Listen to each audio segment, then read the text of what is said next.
किया कि Islam is all about dos and don'ts, ये ना करो, ये करो, ये ना करो, ये करो। हालांकि कुरान का मेन मैसेज जो है वो ये है कि हु इज़ अल्लाह सुब्हानहू व तआला और इंसान का अल्लाह से ताल्लुक़ कैसा होना चाहिए। ईवल आई के बहुत असरात होते हैं, ईवल आई इज़ रियल। सबसे ज़्यादा ईवल आई जो है ये कॉमन, मैं तो कहता हूँ कि आजकल ज़्यादा कॉमन है बिकॉज ऑफ सोशल मीडिया। हम हर चीज़ शेयर कर देते हैं। तो ईवल आई के असरात में है डीमोटिवेशन होना और बहुत सुस्त सुस्त फील करना, बहुत ज़्यादा जमाइयाँ आना बैठे बैठे, बहुत ज़्यादा थकन महसूस करना। ऐसी रहमत की फीलिंग आती है ना उस जगह अराफात के मैदान में, क्योंकि इतने लोग दुआएं कर रहे हैं, इतने लोग जो है अल्लाह रब्बुल आलमीन को पुकार रहे हैं, रो रहे हैं, अपने गुनाहों का इतराफ़ कर रहे हैं। अल्लाह सुब्हानहू व तआला तशरीफ़ लाए हुए हैं पहले आसमान पे, हदीस में आता है। तो देखें इन चीज़ों के पॉजिटिव इफ़ेक्ट्स होते हैं। एवरी टाइम ट्रस्ट मी, जब भी मैंने किसी के घर में बरकत ऐसी फील की है, हर बार यही आंसर था कि कुरान क्लास होती। सुभान अल्लाह। यहाँ कुरान मजीद जो है ये ऐसी रस्सी है, हदीस में आता है, जिसका एक एंड इंसान के हाथ में है और दूसरा एंड अल्लाह सुब्हानहू व तआला के पास है, यानी डायरेक्ट राब्ता है अल्लाह। सबसे पहले ये आया बहुत खूबसूरत है जो हज़रत उमर सल्लल्लाहु अन्हु ने जब सुनी, व्हेन ही बिकेम अ मुस्लिम, तो ये वाली आयाज़ रिसाइट हो रही थी उनके घर। आपको पता है उनकी जो बहन थी, उनके हस्बैंड कुरान रिसाइट कर रहे थे, तो उन्होंने सुन लिया। हज़रत उमर ने बाहर कान लगा के बड़ा गुस्से हुए कि मेरी बहन मुसलमान हो गई है। तो बाद में जब मारा मुरा अपनी बहन को, ज़रा गुस्सा काम डाउन हुआ, तो कहा अच्छा चलो मुझे भी बताओ तुम लोग क्या पढ़ रहे थे। तो फिर जब ये आयत उनके सामने आई सूरह तहा की, उनमें से एक आयत ये थी, मा अनज़लना अलैकल कुरआन लितशक़ा। अल्लाह ताला कहते हैं कि ये कुरान हमने तुम्हें मुसीबत में, मुशक्क़त में डालने के लिए नाजिल नहीं किया है। और हज़रत उमर सल्लल्लाहु अन्हु का ये बिलीव था, वो ये समझते थे कि यार जब से कुरान आया हम मुसीबत में डल गए, नाउज़ बिल्लाह। यानी कुरान ने लड़वा दिया है लोगों को। अब उनका पर्सपेक्टिव ये था कि माँ बेटे से लड़ रहा है, इसी तरह बाप बेटे से लड़ रहा है, भाई भाई जुदा हो रहे हैं आपस में। इसी तरह देखें हमारी सोसाइटी कितनी वाइब्रेंट थी, कितनी हैप्पी थी, सो कॉल्ड हैप्पी, सब इकट्ठे रहते थे। जब से कुरान आया है तो फैक्शंस बन गए हैं, प्रॉफिट सल्लल्लाहु अलैहि वसल्लम एक साइड पे हैं, कुरैश मक्का दूसरी साइड पे हैं। तो ये उनका बिलीफ था, थॉट था। बहरहाल इस थॉट को जहन में रखते हुए वो आए थे वहाँ पर, लेकिन देखें कुरान ने उसका जवाब दे दिया कि ये हमने इसलिए किताब नाजिल नहीं की कि आपको मुशक्क़त में, मुसीबत में डाला जाए। अब देखिए इसमें हमारे लिए भी जवाब है। हम में से बहुत से लोग इस्लाम को बर्डन समझते हैं अनफॉर्चुनेटली, एंड इसमें कुछ हमारा भी कसूर है। हमने यूथ के सामने इस्लाम को हमेशा डूज एंड डोंट्स बनाकर पेश किया कि Islam is all about dos and don'ts, ये ना करो, ये करो, ये ना करो, ये करो। हालांकि कुरान का मेन मैसेज जो है वो ये है कि हु इज़ अल्लाह सुब्हानहू व तआला और इंसान का अल्लाह से ताल्लुक़ कैसा होना चाहिए। Quran is all about you, Quran talks about human beings. Quran आपकी नफ्सियात को एड्रेस करता है, आपके कल्बी जहनी मसाइल को एड्रेस करता है। कुरान मजीद जो है वो शिफा है, हीलिंग है। तो हमने, शायद हमारी भी गलती है, उस तरह से प्रेजेंट नहीं किया सलूशन बना के यूथ के सामने।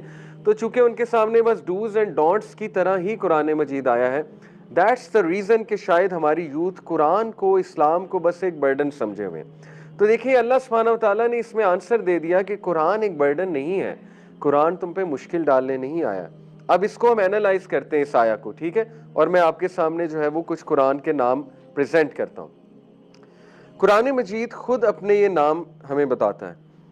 कुरान इज कॉल्ड नूर, नूर मीन्स लाइट, ठीक है।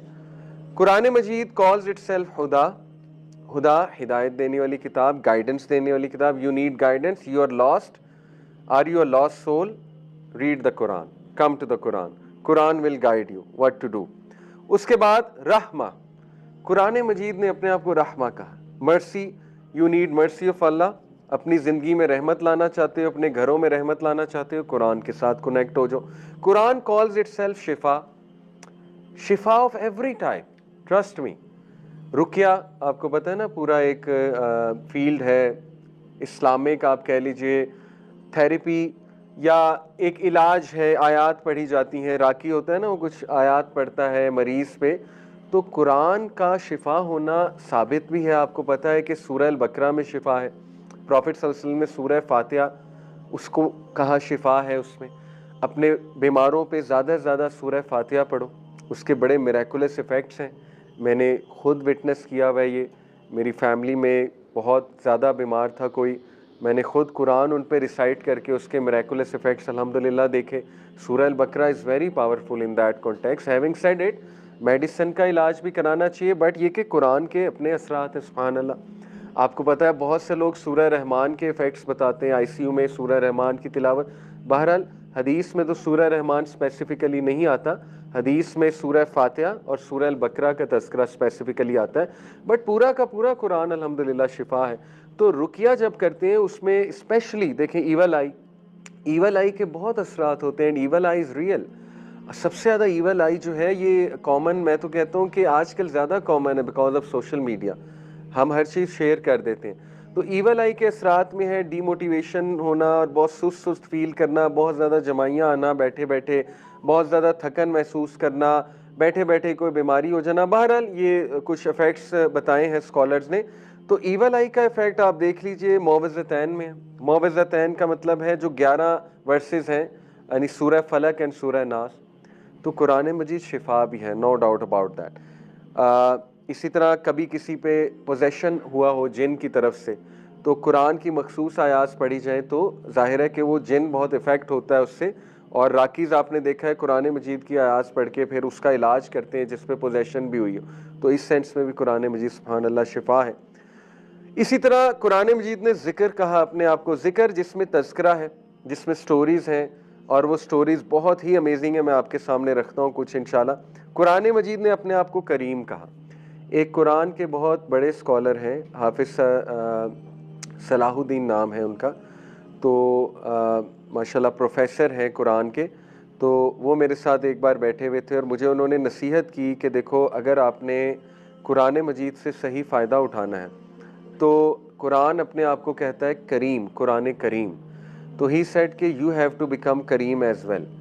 तो करीम का मतलब होता है इंतहाई डिग्निफाइड और इंतहाई जेनरस। तो उन्होंने कहा कि if you want to approach the Quran first become करीम, ताकि कुरान मजीद आपको फ़ायदा दे। तो उन्होंने कहा कि आप अपने अंदर डिग्निटी वाले एट्रीब्यूट्स लेकर आएँ, डिग्निफाइड होकर कुरान को अप्रोच करें, ठीक है, तभी आपको कुरान जो है वो सही फ़ायदा देगा। तो ये बड़ी इंटरेस्टिंग बात है, सुभान अल्लाह। हिकमा, हिमा लिखा हुआ है हिकमा।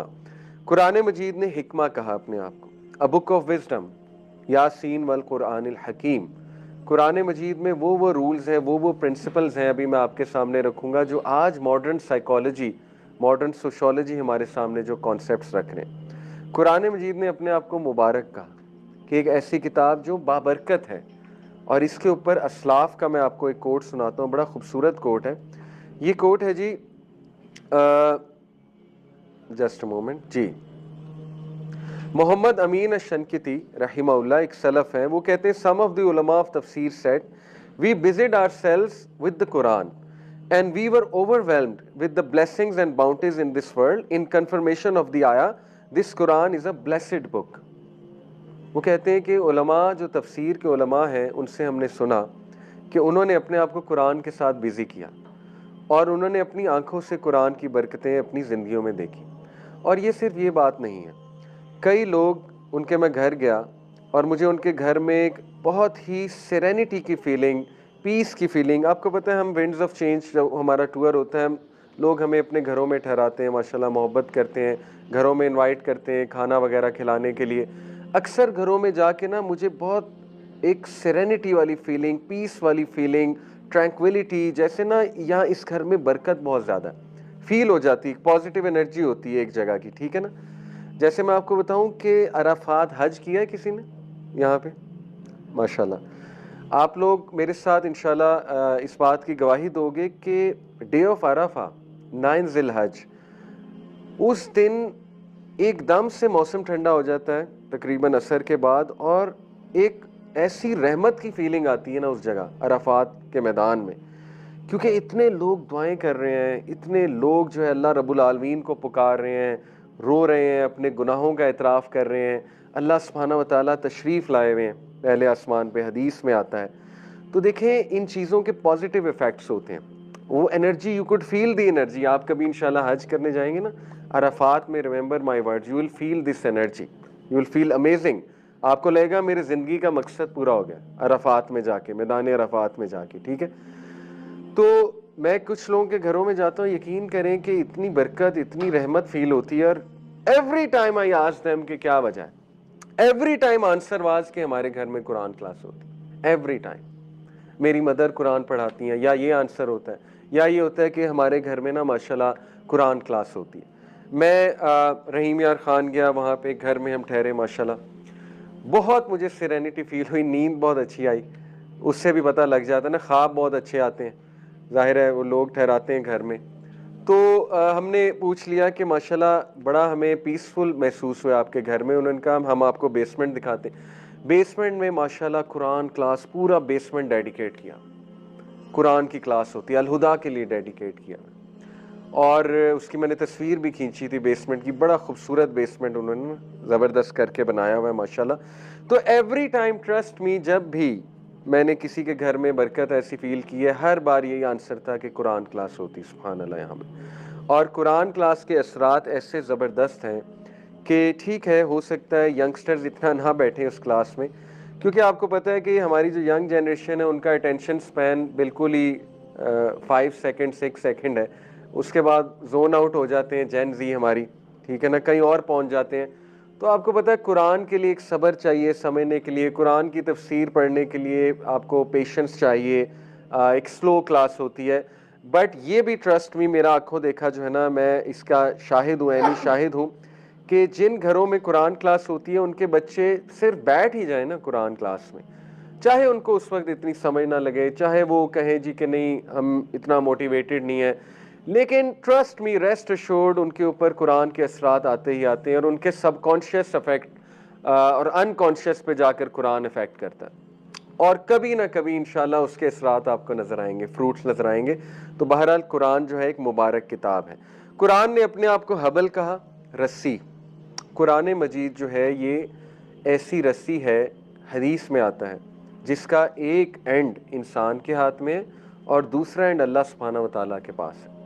यानी डायरेक्ट राब्ता है अल्लाह से, डायरेक्ट राब्ता है, अल्लाह ताला से बात करता है इंसान, अल्लाह ताला की बातें सुनता है इंसान।